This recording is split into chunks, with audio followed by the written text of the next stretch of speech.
Adventure is in my blood. Finding treasures big or small and having fun is what it's all about. With my wife Melissa and our 3 kids, life is pretty full. But there isn't a mountain we can't climb together. This isn't your ordinary antique store. My name is Alex Archbold and this is Curiosity Inc. Hi everyone and welcome back. In today's episode, I have to go through all the mess that I've accumulated and put in the store over the last, 3 years. I've accumulated this stuff at the other location, and I don't think I need it all. I want the new store to feel a little bit more tailored. I want it to be full, but I want it to have nice displays. And there's a risk right now of it becoming overcluttered. You might say, well, that's obvious, Alex, because we've seen your series and you got a lot of stuff. And yes, that's true. I'm going through and I'm going to be doing a couple auctions. We're closed for business right now. Last episode, we shut down our store until after the hearing for our zoning changes.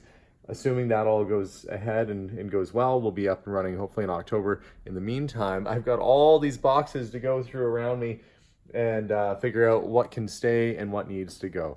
So follow along on this episode as I build the store and get it all ready and make the property look great and prepare for hopefully business that will be coming to me in October. But for now, I've got to roll up the sleeves and go through all this stuff. I have to be somewhat ruthless as I go through and figure out, yeah, it's a cool hubcap, but why was I keeping a random hubcap in the store? I guess I was hoping a hot rodder would come along and go, hey, I'm missing one. But they're not much good if you don't have 4 of them. I've got this old wood plane. There's all sorts of things that I just kind of scooped into the boxes as I was leaving it, and I think I don't really need to set them up.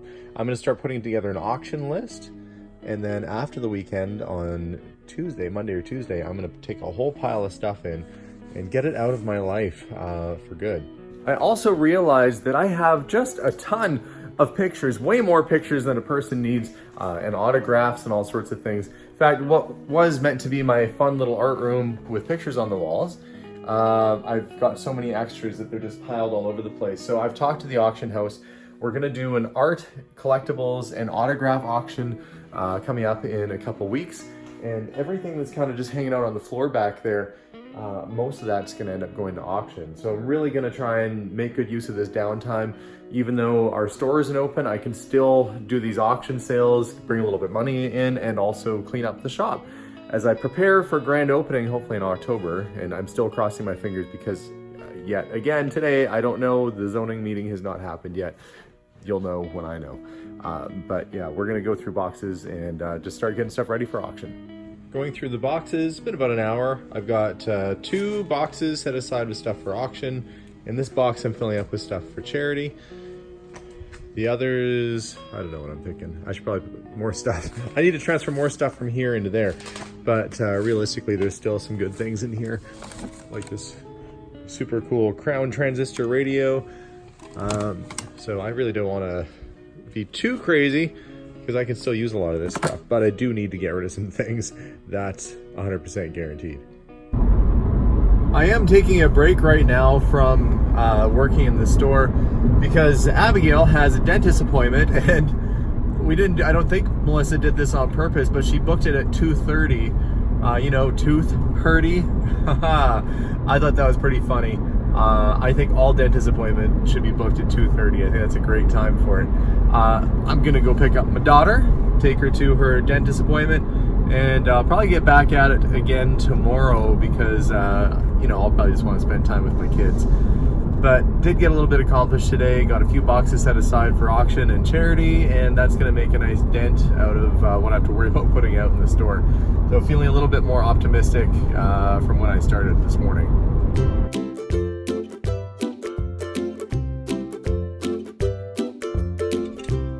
Switched out to the Cadillac. And who did I find? What's the matter? I'm just trying to figure out this. Well, you had it on this whole time. There. Oh, did I have it too tight? No, I was trying to put it on so I could get it off without hurting my fingers. Are you ready for fun? No. But what was the good thing about this dentist last time? They were nice.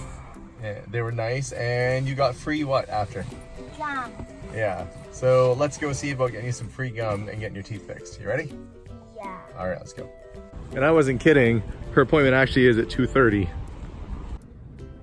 So how's your mouth feel? Fine. You get to lie in that really cool chair though, which is fun. And what'd you get as your prize? A ring. Does it fit? You try it on? I have no idea. Have to make it fit. That's right. That fits. Back at the shop after dropping Abigail off at home, and I am going to hang up a giant clock on the wall. In fact, it's a railway clock that was purchased last year from a lady, and it's a neat one because it came from a roundhouse in Prince Albert, Saskatchewan. The only way to get a clock like this is if you owned a roundhouse. Not many people had one. And I want to put it on display, and I think I have the perfect spot for it. Here in the kitchen, as you walk into the other addition, I think it'll go right there.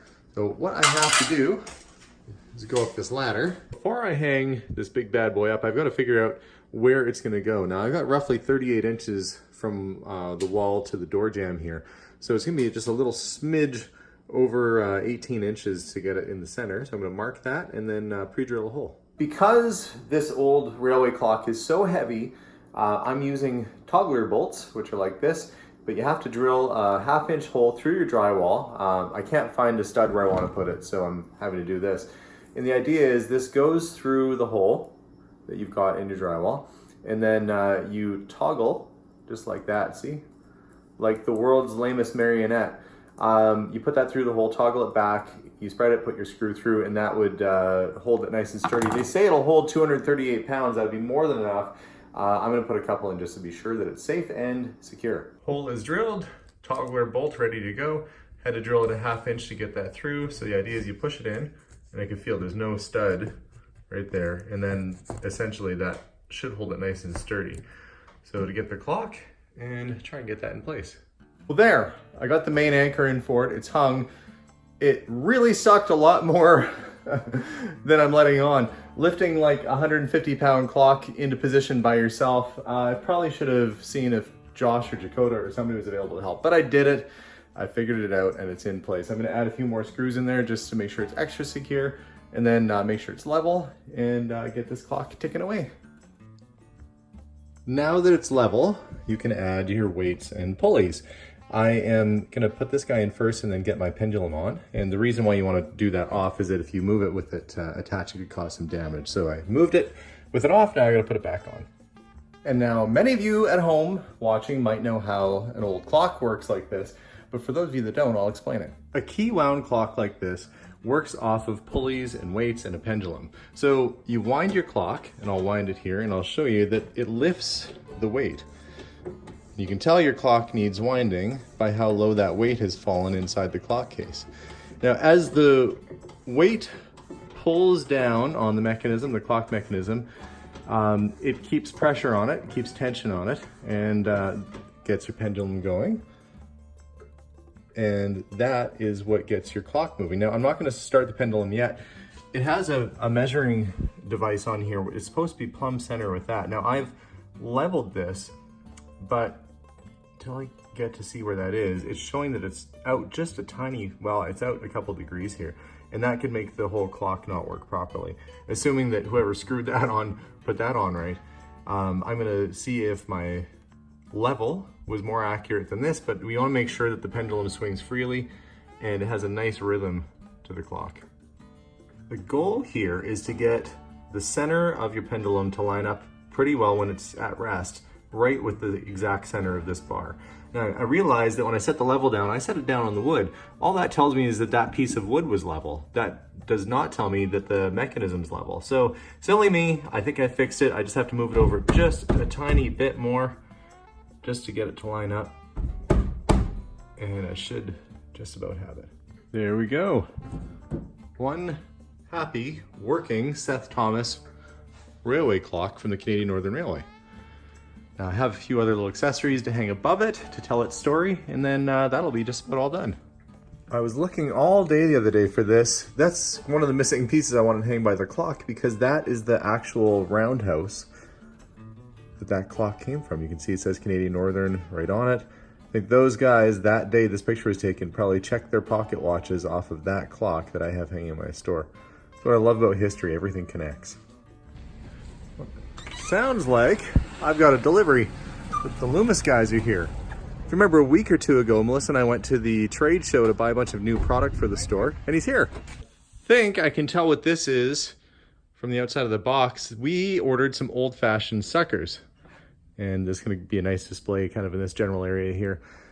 But I'm gonna have to come back to this in a bit because I've got other stuff to do before I set that up. This is super disappointing because I have a really neat display that showed up. It's for old-fashioned barley sugar pops, which is basically just like a sucker. But the problem is, well, they're gonna go in these baskets. The baskets are meant to hang on this. It looks really cool. But when it arrived, the whole bottom is broken off and I can't do anything with this the way it is. So I had to write the supplier and tell them that this arrived damaged. It's gonna slow down my ability to display this, but no use crying over spilt milk, or in this case, broken barley pop display. Did also order some classic candy like Edinburgh Rock and licorice pipes, Crystal Rock candy, of course some Jelly Bellies. We do want to have a candy counter because what would a general store be without that? But I don't want to display it in the box. So I have cut one of these little pieces off to use as a sign, and we're going to put it in a glass jar and fill that up. In fact, one of my favorite memories when I was a kid was going to the mountains with my parents, and there was a little candy shop out there that had all the old-fashioned candies, and I loved getting rock candy. It has the consistency of sidewalk chalk, but all the flavor and goodness of something that every kid would want, pretty much pure sugar. So we're gonna load this jar completely full, and that'll be my first counter display, and I'm gonna keep doing that until the counter's full of candy. Gotta have something for the kids. Well, this delivery that showed up, well, that's causing a little bit more of a challenge because just when I thought I had some square footage to work with, another delivery came. But I think that should be it. And once I get through these boxes, I'll at least know where I need to be. But I gotta get this stuff out of the way. This is driving me absolutely crazy. And as for some of the other boxes, well, my novelty toys showed up. You know, the important stuff, like chattering teeth and sheriff's badges. Gotta have a few fun things in here. We do primarily carry antiques, but it is important to have a few extra things like a gift shop and offer other stuff to your community. So we did an order of toys. We've always carried this kind of stuff, but it's gonna be a really good display once it's all done. The other thing is I wanna put a library ladder up so it's a little easier to reach product on these really tall 10-foot shelves. What we're using and what we used at the last shop is heavy duty cast curtain rod and copper pipe with set screws. And I've got an old ladder that we took apart that was a wooden extension ladder, and it just hooks on ever so nicely. So we're going to use that same setup for here. And yeah, with you know, a little work, a little finessing, I should be able to get that up here. Copper pipe is up. Curtain rod holders are in place. Ladder is there. I just have one more bracket to put in, and this should be good to go. There we go, one adjustable, well, left and right, library ladder. So what was it? Curtain rod holders, cast, copper pipe that you get at any hardware store, and an old wooden extension ladder taken apart, and then we're just using the inner extension and the hooks that were on it. Those are the hooks we're using to grab onto the rail. Now, it is not the type that's on wheels, but basically you just kind of pick it up and slide it left or right. But it does work like a darn, and it sure looks good in place now. I've been working away tonight trying to get some boxes put away, and I'm making a little bit of progress, but I had a special guest come all the way from, whereabouts he from? Baja California, Mexico, San Quintin, the San Quintin Bay. Yes, and I was teasing you earlier because we were admiring the mural on the side of the building. I said, this green stuff, we call that grass. So anybody watching, I'm just teasing.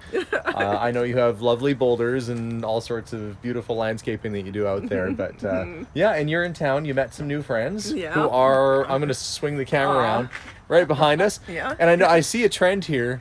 You're wearing purple.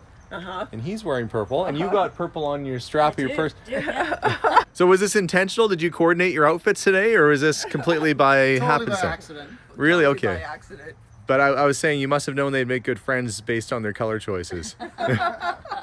Well, I appreciate you coming all the way. How long of a flight is that from Baja? Well, I drove 6 hours to get across the border into California, and then spent a night, and then got on a plane in San Diego. And all in all, it was about 6.5 hours with a stop in Seattle. Ah, okay. So it was a nonstop flight. Well, all that, and you came to visit us here. At least you came during good weather. It's nice outside Yes, today. yes. Well, I'm so pleased you guys came down. Thank you so much. My Thank pleasure. you for letting us in and Oh, of course. letting me come meet you. My because pleasure. You're a great guy. I'm unpacking and getting the candy counter set up, and I'm doing probably the most Canadian thing ever. I am putting away maple syrup that is in the shape of a maple leaf. That's what's going on right now. And that reminded me of a very Canadian story that I heard just last night from a guy named Dwight. My mom's car had broken down, the radiator had been broken, and this guy just basically only works. He has a Jeep Liberty, that's all he works on, so we took the car out there. He says, I can tell your car at one point has been repaired because the radiator had some repairs done to it. And she said, yeah, my husband and I hit a bear, which is true. My parents hit a bear maybe 5 years ago or so, maybe a little bit longer ago. And anyway, they got it fixed. The bear was okay, it ran off into the woods. He said, well, let me tell you a bear story. And he says, his dad was a really outdoorsy type. This is back in the mid 1970s. And they had a 72 Pontiac, big car. And they're driving down the highway and they see a bear sitting in the ditch. And his dad says, you know, a bear pelt is worth like $150. And at that time, that was like a month's wages. So he said, we should really pull over and get that thing, and then, you know, we'll skin it and sell the pelt, or we'll take it in and get the pelt sold. I guess that's recycling, you know, roadkill, what have you. Better than eating it, I guess. So they pull over to the side of the road, they poke the bear, they make sure that it's not alive, it looks completely dead, like a dead bear. They put it in the trunk of the car. 4 guys, they each grab a paw, they put it in the trunk of this car, and I guess they're thinking, well, they're gonna make some money off of this bear pelt. They're driving down the highway, and they don't get more than maybe 10 minutes. And his friends are in the back seat. Dad's driving, he's in the front seat, his friends are in the back, and they hear this. You know, the sound that only a bear in your trunk can make? So I guess the friends in the back seat start just freaking out because, well, they know that they just put a bear back there 10 minutes ago. And I think the dots are connecting. The dad it's not cluing in with him, he's still driving down the road. Well, the seat starts pushing forward in the back, and the kids are just like, they're teenagers, I guess, at the time. They're teens, so they're freaking out. The dad looks in the rearview mirror, the guy looks around, and they see the bear stands up as they start slowing down the highway. This bear stands up, rips the trunk lid off of this 72 Pontiac 4-door, rips the trunk lid off, jumps out of the trunk, and is moving down the road, and then runs off into the bush.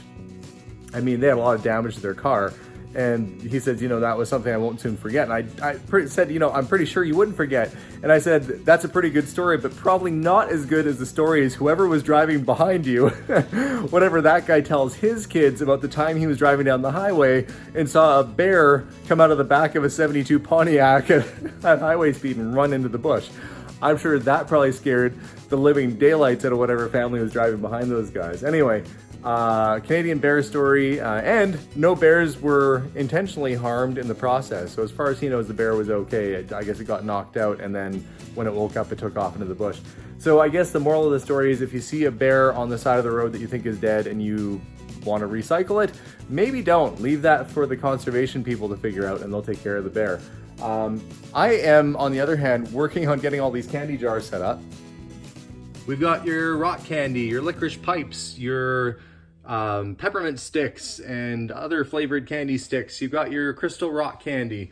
I've got the little maple syrup. These are Jelly Bellies candy cones. If I was eating sugar, I would totally try one of those right now. Candy corn. I guess it's like candy corn, but it's flavored like different types of ice cream. It looks pretty darn good. And then gourmet Jelly Bellies. And these aren't the Bean Boozled ones that taste horrible.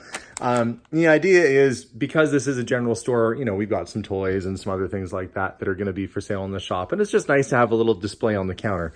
All this other stuff has to go. And then this will be a nice clean display once I have it all set up. And you can see we went and got these glass jars so we can put them all on a nice display, kind of like what they would have had back in the day. But it is coming along, and I'm pretty happy so far with the assortment.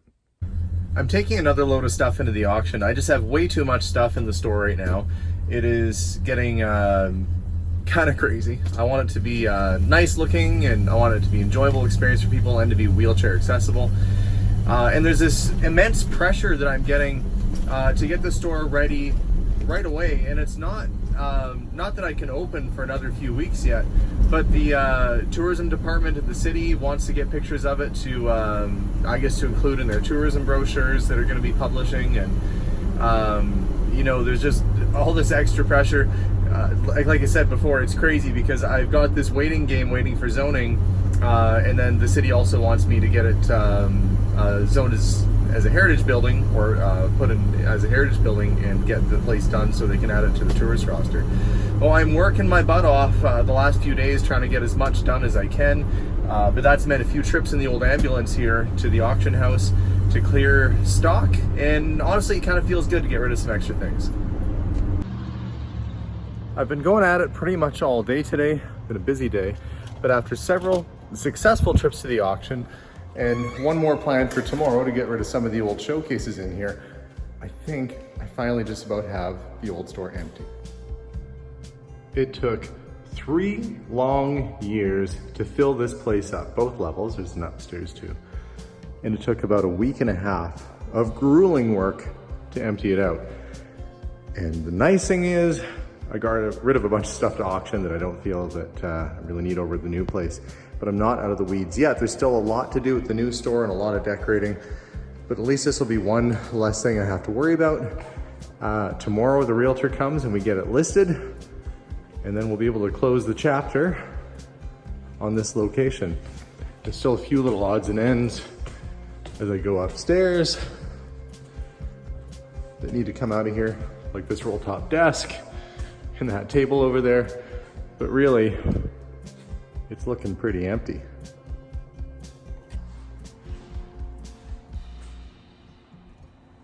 First cabinet loaded. Well, that's it, it's emptied out. Those guys are headed to the auction house with the last of the goods from the store. I have to go meet them there because there's a few things that we added onto the auction that I wasn't really expecting to. One being that 1953 neon Sears sign, giant picture that we had, and a couple other things. So I've got to go and get those listed and then get back here in about an hour's time so that the real estate agent can get this place signed and hopefully get it on the market and in the near future sold. So that's it. The store is listed. It's empty, it's clean, and now I can focus on getting this store ready and getting things like this old pinball machine I have set up and working. Now it's basically just a waiting game. Monday is going to be the big day where I find out if I have the zoning approved. And yes, it was a bit reckless to move everything over, but we're prepared that if we have to, we could be an online business or do something in that range too. But it's just all about focusing on this store now, and that's one big thing off my plate. So that's it for this episode. Thank you so much for watching. Got a fair bit done. Next time you watch, we'll know whether this store is a go or not. We'll know what happens on the zoning, and I'll try and get that on camera for everybody too, if they'll let cameras in the council chambers. But let's keep pushing forward. Thanks so much for watching, guys, and we'll see you all soon. Bye for now.